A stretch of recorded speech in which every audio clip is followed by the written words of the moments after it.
Debbie's Mindless Happy Place here. I'd like to welcome you and thank you for stopping by. Today we're going to be doing some flowers with vases. And the vases I got at Target in the front section.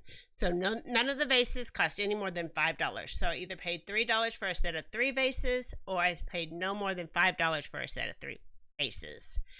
So along with that, I got my flowers at the Dollar Tree. So of course those were super cheap. Putting them together helps you to put a splash of color and liven up your house and your home for the upcoming spring and summer season.